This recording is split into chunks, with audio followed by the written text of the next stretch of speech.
Assalamualaikum warahmatullahi wabarakatuh. Apa kabar sobat sekalian? Semoga baik-baik saja. Jumpa lagi di channel Dielgo. Kali ini kita akan membahas tips kesehatan yang ada di sekitar kita, yaitu terkait masalah eh, penderita wasir ya.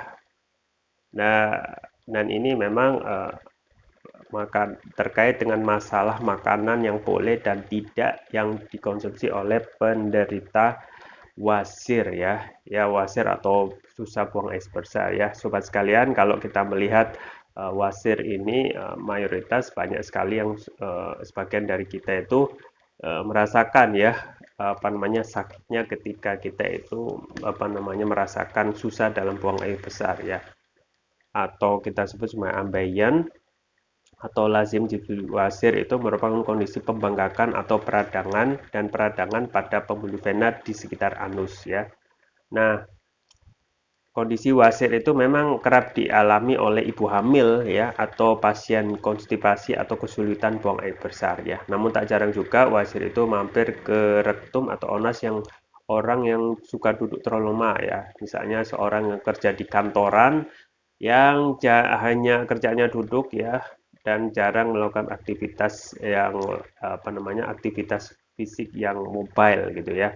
Nah, ini juga patut jadikan apa namanya perhatian bagi kita semua. Kalaupun kita pun kalau sering duduk dan jarang beraktivitas itu kita harus menghindari itu karena itu akan menimbulkan apa kondisi yang tidak sehat dan kemungkinan juga kalau terus-menerus dan berkelanjutan itu bisa menyebabkan wasir ya. Harus kita waspadai ya. Banyak penderita wasir itu ya sobat sekalian kerap dianjurkan untuk mengkonsumsi lebih banyak serat dan tetap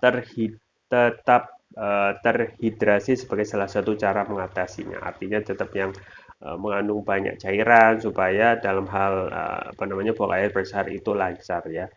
Makanya kita akan bahas apa namanya makanan penderita wasir yang sebaiknya dikonsumsi dan apa yang harus dihindari. Yang pertama adalah makanan pertama adalah kacang-kacangan ya. Nah ini direkomendasikan supaya mereka akan mudah dalam apa namanya buang BAB ya. Ketika seseorang itu mencoba mengatasi mencegah timbulnya wasir, satu aturan utama yang perlu dilakukan adalah memastikan mendapatkan kebutuhan cukup serat ya. Anda bisa mendapatkan dua jenis serat dari makanan larut dan tidak larut. Sementara jenis yang larut membentuk gel di saluran pencernaan dan dapat dicerna oleh bakteri ramas. Kemudian serat tidak larut membantu meningkatkan tinja ya. Kemudian kacang-kacangan adalah biji tanaman yang dapat dimakan dalam keluarga Fabaceae ya.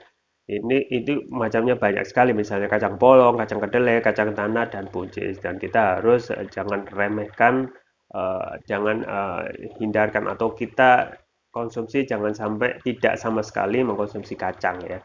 Yang kedua adalah makanan yang dianjurkan untuk mereka penderita wasir adalah gandum utuh ya. Seperti kacang-kacangan, biji-bijian gandum juga sumber nutrisi ya. Gandum utuh itu kaya akan serat tidak larut yang membantu menggerakkan pencernaan Anda ya, serta dapat membantu mengurangi rasa sakit dan ketidaknyamanan yang terkait dengan wasir ya. Makanya gandum utuh itu menjadi salah satu yang dianjurkan sebagai makanan penderita wasir ya. Misalnya apa? Oatmeal ya. Oatmeal itu pilihan yang sangat baik untuk dimasukkan dalam diet ketika sedang mencoba mengurangi gejala wasir. Nah, itu bisa kita kita beli di minimarket terbesar ya. Dan kandungannya luar biasa banyak ya. Yang ketiga adalah paprika ya, makanan yang dianjurkan pada penderita wasir terkait masalah saraf. Yang ketiga adalah paprika ya. Saraf yang bagus sebagai makanan penderita wasir itu paprika. Setiap 92 gram atau irisan paprika itu menghasilkan hampir 2 gram serat ya. Yang keempat adalah seledri ya. Seledri itu sama hal seperti sayuran ya, paprika. Seledri memberikan banyak air serta serat dan ini melunakkan tinja Anda dan mengurangi kebutuhan untuk mengejan ya. Yang kelima adalah makanan yang memang dianjurkan untuk penderita wasir itu buah pir ya. Satu buah pir itu berukuran sedang itu mengandung hampir 6 gram serat yang merupakan 22% dari kebutuhan serat harian Anda ya. Pastikan untuk memakan buah ini dengan kulitnya karena disitulah banyak serat penangkal ambeien yang dapat ditemukan. Yang keenam adalah apel ya. Seperti pir, apel juga banyak sekali serat yang banyak ya, dan ini membantu melunakkan dan menambah jumlah tinja Anda, artinya mengurangi juga ketegangan dan membantu ketidaknyamanan terkait masalah wasir. Yang ketujuh adalah pisang ya. Nah, buah ini jangan sampai disepelekan sobat sekalian, kaya akan pektin dan pati resistin. Pisang itu makanan yang ideal untuk dimasukkan dalam diet untuk menenangkan gejala wasir. Dan apa saja makanan yang tidak dianjurkan ya? Makanan penderita wasir yang sebaiknya dihindari ya, misalnya produk susu termasuk susu, keju dan varietasnya itu rendah akan serat gitu ya. Yang kedua ada tepung putih seperti roti putih, pasta dan bagel atau roti seperti donat itu yang kita harus hindarkan ataupun kita kurangi gitu ya. Selanjutnya adalah daging merah ya. Hindari jenis daging ini karena membutuhkan lebih lama untuk dicerna dan dapat memperburuk sembelit ya. Boleh makan daging merah tapi jangan berbanyak apalagi Anda adalah kondisi yang parah untuk wasir ya. Kemudian daging olahan itu kita harus dihindari, kemudian juga gorengan ya. Kemudian makanan asin ya.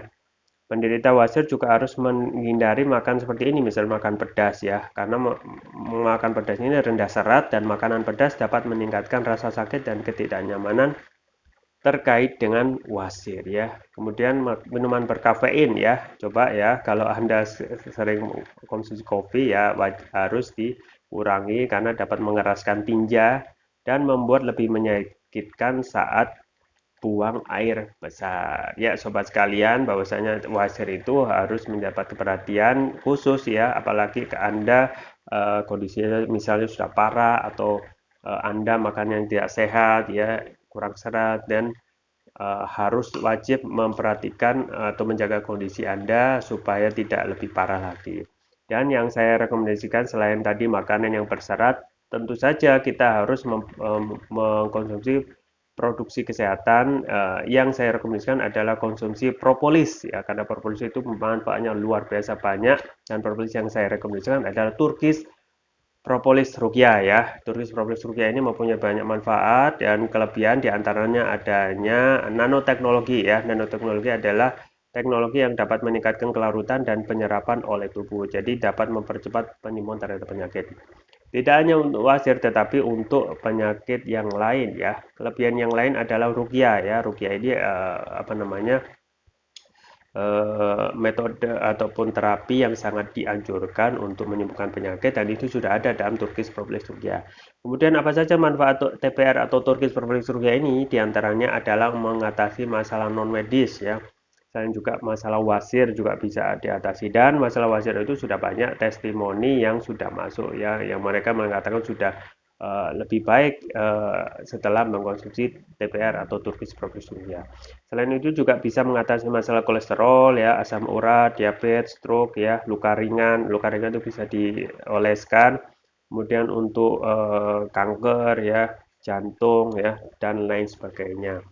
Untuk varian selanjutnya yaitu yang biru yaitu Turkish Propolis Rukia Brain. Ini khusus untuk menutrisi otak khususnya bagi anak ya dan juga remaja, ataupun juga bisa untuk dewasa untuk menutrisi otak gitu ya. Kemudian bagi anak juga dapat meningkatkan kecerdasan dan dapat memudahkan mereka sekaligus memudahkan mereka menghafal pelajaran dengan cepat ya.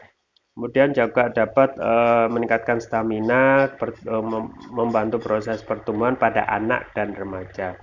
Keunggulannya tentu saja ini sudah produk halal ya dan sudah mendapatkan sertifikat halal MUI, kemudian BPOM dan INIA International Nano Entrepreneur Association atau asosiasi pengusaha nano internasional gitu ya. Jadi penggunanya cukup mudah, tinggal meneteskan Turkish Propolis Rukia ini sesuai berat badan tubuh, misalnya berat badan tubuh 60 kg, diteteskan 6 kali dan dilakukan 2 kali ya, pagi pagi dan malam. Pagi 6 tetes, malam 6 tetes. Untuk terapi berat, misalnya untuk kolesterol, diabetes, asam urat, dan yang lain-lain, bisa 3 kali pagi, siang, dan malam. Kami juga membuka peluang ya bagi Anda yang berbisnis Turkish Profit Rupiah setelah Anda merasakan manfaat dan kita ketahui sebenarnya sebagai informasi bahwasanya Turkish Profit Rupiah sudah banyak dikonsumsi oleh ribuan orang, artinya juga banyak sekali ribuan botol sudah masyarakat dan juga konsumen itu merasakan manfaatnya ya. Jika Anda sudah merasakan ada manfaatnya, Anda bisa juga melakukan bisnis Turkish Properties Rupiah minimal, makanya kami buka peluang minimal pembelian 3, Anda mendapatkan harga spesial hanya 630 dengan hemat 120.000. Ya, dengan dua keuntungan ya, Anda bisa membantu orang untuk merekomendasikan produk kesehatan. Yang kedua, untuk menambah penghasilan ya. Ada juga keuntungannya setelah Anda bergabung dengan mitra komunitas Kavapreneur adalah setelah Anda minimal beli 3 sudah dapat bimbingan bisnis full ya. Jangan lupa untuk mengkonsumsi menjaga kesehatan dan imunitas diri dengan terus-menerus mengkonsumsi Turkish Profit Rupiah secara rutin. Link pembelian ada di deskripsi atau bisa kunjungi toko online kami di Tokopedia atau Shopee dengan nama toko online Dielgo. Ya, itu yang bisa saya sampaikan. Semoga bermanfaat. Jangan lupa like, share, dan subscribe. Sampai jumpa lagi. Wassalamualaikum warahmatullahi wabarakatuh.